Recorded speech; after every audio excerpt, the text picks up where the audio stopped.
Final update, probably, on one of the West Virginia judges from my previous videos. You may remember the judge who was alleged to have pulled a gun in the courtroom, then denied doing so, and then apparently admitted to doing so. And then it was caught on video. The saga has now apparently just ended. For now. I'll tell you what happened, but first you may be asking yourself, which West Virginia judge is this again? Let's run through a few of the crazy judge cases here in West Virginia, and then I'll tell you what happened. We have to set the context here. I mean, some of these cases are just absolutely insane. I've seen this crap enough. Shut up! Don't say you speak!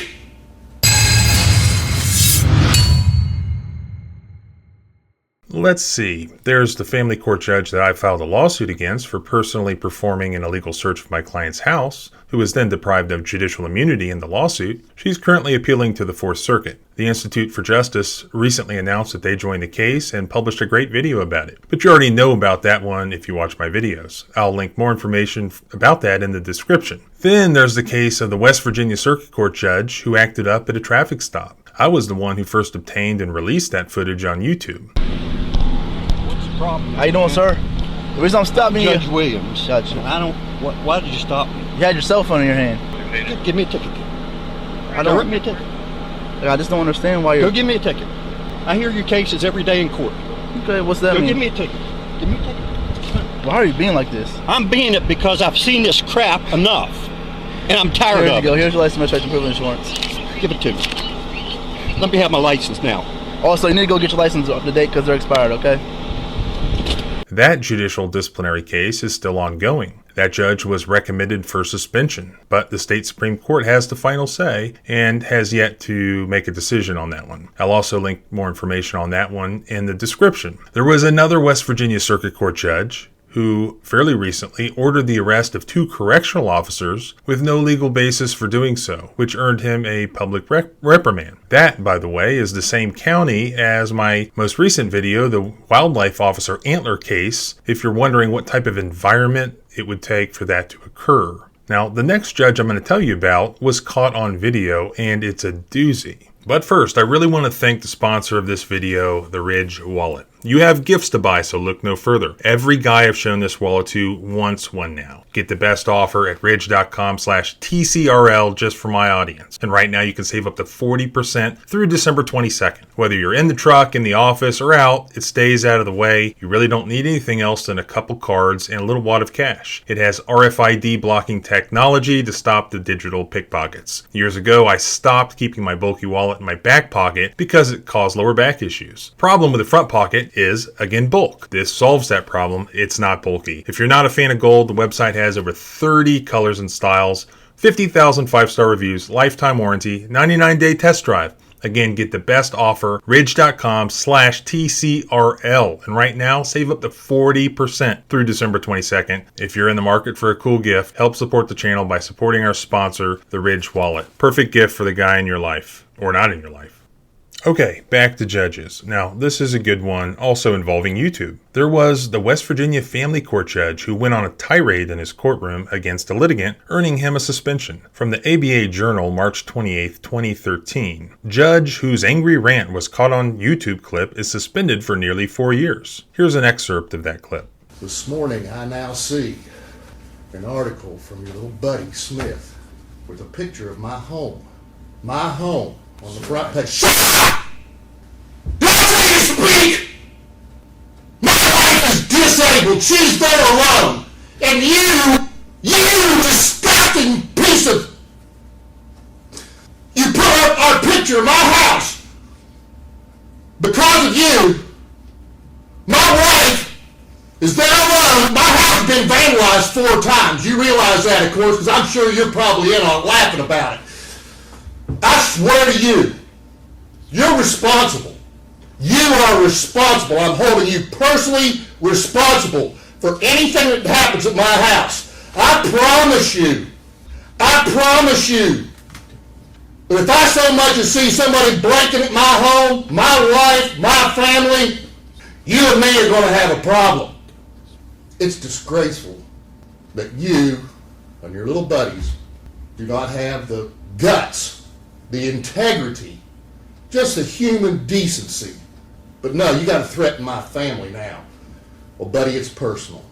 The ABA article stated that in one hearing, the opinion says, when speaking to a woman who was seeking an order of protection against her then husband in a domestic violence case, Watkins blamed the woman for shouting off your fat mouth about what happened, told her to shut up, and then continued, "Shut up, you stupid woman. Can't even act properly. One more word out of you that you aren't asked a question, you're out of here, and you'll be found in direct contempt of court, and I'll fine you appropriately. So shut your mouth. You know I hate it when people are just acting out of sheer spite and stupidity." Then there was probably the worst of all. No, definitely the worst of all as far as my recollection goes, Judge Thornsbury, who was indicted by the feds for official corruption in Mingo County, West Virginia. And that one made national headlines. From an FBI press release on August 15, 2013. Here's the title. West Virginia Circuit Judge arrested for framing romantic rival, rigging grand jury. Here's how it reads. Judge Thornsbury is charged with conspiring to violate the constitutional rights of a victim identified as R.W., who was the husband of Thornsbury's secretary. In early 2008, the indictment alleges Thornsbury began a romantic relationship with his secretary, identified as K.W., which she broke off in June of that year.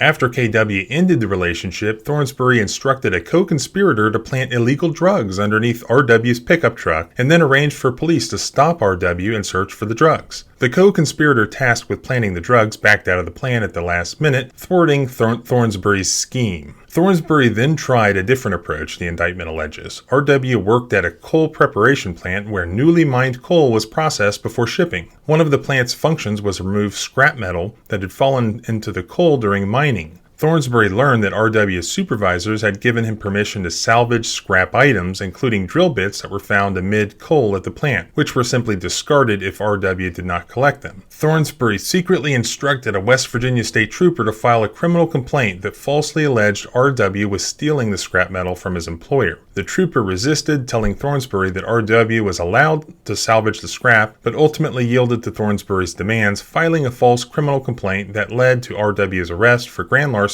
in December 2008. Fast forward to a Charleston Gazette Mail article from March 13, 2018. Here's the title. Ex-Mingo Judge Thornsbury to be released from prison this week. That article explained that a federal judge sentenced the former judge to 50 months in prison in June of 2014 after he pled guilty to one count of conspiracy against civil rights. It also explained that the judge's criminal conduct was only exposed due to the murder of the sheriff in that county, which ended up revealing a criminal scheme involving the judge, the murdered sheriff allegedly, the former Mingo prosecuting attorney, as well as a former county commissioner. But wait, we're not done just yet. There was the West Virginia judge who bit a guy's nose. This one was a little bit before my time. In fact, I think I was probably playing high school football at the time this story came out.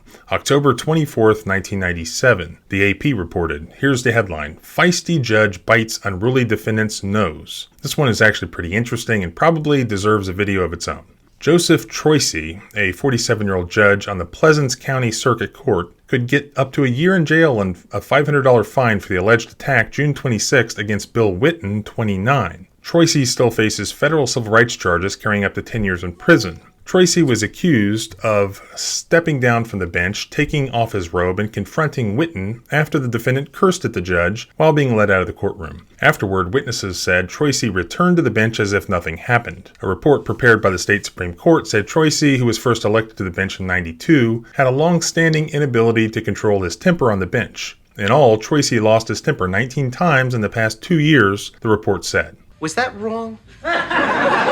Should I not have done that? So, then, July 29th, 1998, the AP reported, nose-biting judge to return to jail. So here's the update as of '98. A former judge who served 5 days behind bars for biting a defendant's nose was ordered back to jail for the rest of his original 6-month sentence Wednesday for violating the terms of his probation. Circuit Judge Arthur Recht ruled that former county judge Joseph Troisi inappropriately confronted and provoked a court official who had testified against him in the nose-biting case. Troisi admitted on the stand that he called Pleasants County Deputy Circuit Clerk Ward Gross a liar and other epithets in the St. Mary's Courthouse, June 30th, but he showed little remorse over the incident. I feel it was stupid. I don't feel it was wrong, Troisi said of his behavior. Troisi resigned from the bench and pleaded no contest to battery charges in October 1997 for biting the nose of a defendant after a contentious bail hearing. He served 5 days in jail and received 1 year of probation. I don't want to say last, but not least because this seems to be ongoing. But would you believe me if I told you that not too long ago, basically our entire Supreme Court in West Virginia was impeached by the legislature? From another AP story, August 14th, 2018. Here's the title: All of West Virginia's Supreme Court justices impeached over spending. West Virginia lawmakers completed the extraordinary move of impeaching all 4 state Supreme Court justices Monday night for spending issues, including a suspended justice facing a 23-count federal indictment.